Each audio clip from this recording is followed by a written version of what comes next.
Welcome back Technobees, my name is Don. Today we're gonna take a look at the Jabra Evolve 230 headset. Is this the perfect work from home or learn from home headset? Let's go.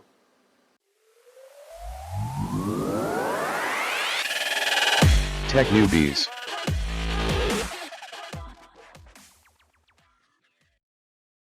This unit was sent to me for the purpose of this review. However, no advance copy of this review was sent to Jabra prior to posting. Both you and Jabra representatives will see this video only after this is posted in my YouTube channel, so no bias here. The item is packaged in this paper pouch.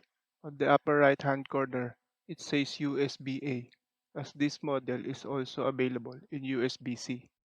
At the bottom, you have the usual model, part, and serial numbers.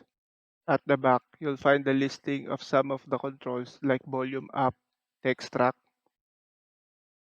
play pause music, volume down, previous track, answer or end call, mute status, mute unmute microphone, PC Lite, MS Team status. There's also an illustration of proper microphone placement. To open the paper pouch, simply pull this tab. Inside, you have the headset enclosed in this nicely textured pouch, and a warning and declarations booklet that you'll probably won't read. Inside the pouch, you have the headset. Build quality is quite nice, with enough flex to accommodate different head sizes. There's an assuring clicking sound when you adjust the headset length, and up top is a nice cushion. The earpads are made of synthetic leather that feels flush and soft. Here are the controls as illustrated at the back of the paper pouch. By the way, the headset feels fairly light. This model is the successor to the Jabra Evolve 32, which luckily our office supplied us for work from home setup. So let's compare the two. First difference is the shape. The Evolve 230 has an oval shaped ear cup that for me is more comfortable than the circular shape of the Evolve 32's ear cups. On the top of the band, the older Evolve 32 is just plastic, while the Evolve 230 has a soft cushion. Both units are quite flexible to accommodate different head sizes. The older Evolve 32 has a control pad where you can plug the headset. However, you cannot use just about any 4-pin headset with this pad since it has a special cutout. The Evolve 230 has its controls on the right ear cup. The cable of the Evolve 230 is slightly thicker.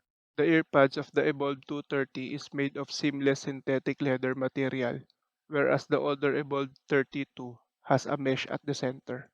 One thing I didn't like about the control pad of the Evolve 32 is that it often gets pulled and sometimes falls off the table during use. Good thing that Jabra decided to put all the controls on the right ear cup of the Evolve 230.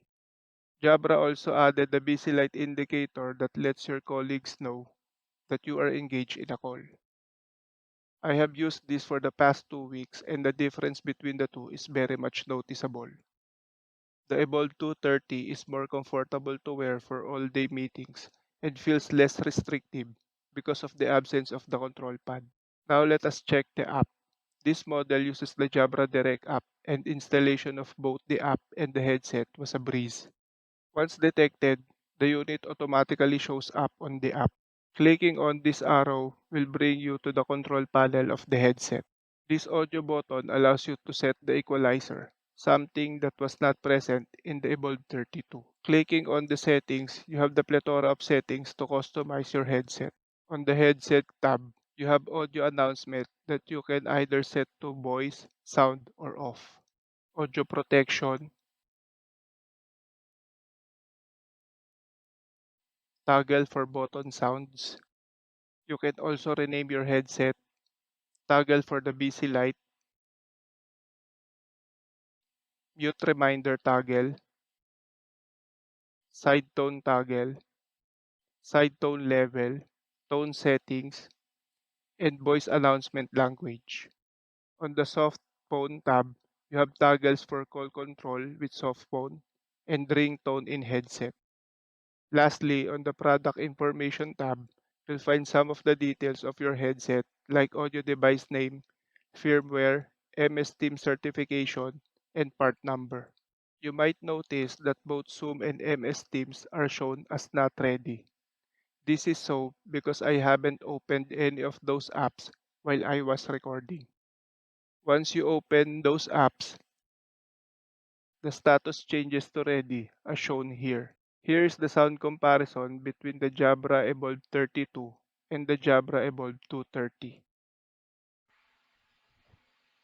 This was recorded using the Jabra 32. This was recorded using the Jabra Evolve 230. Overall, both the mic and sound output of the Evolve 230 is much better in terms of loudness and clarity. The Evolve 230 also has better punchier bass when listening to music. Overall, I really like how Jabra made the improvements where it mattered, from the reshaping of the ear cups, to the added cushion on the headband, to the replacement of the control pad, plus of course, the sound clarity and mic volume level. If you're in the market for a new headset, the Jabra Evolve 230 is definitely worth considering. That's it for this video. Thank you for watching. See you again next time. Keep safe. Peace.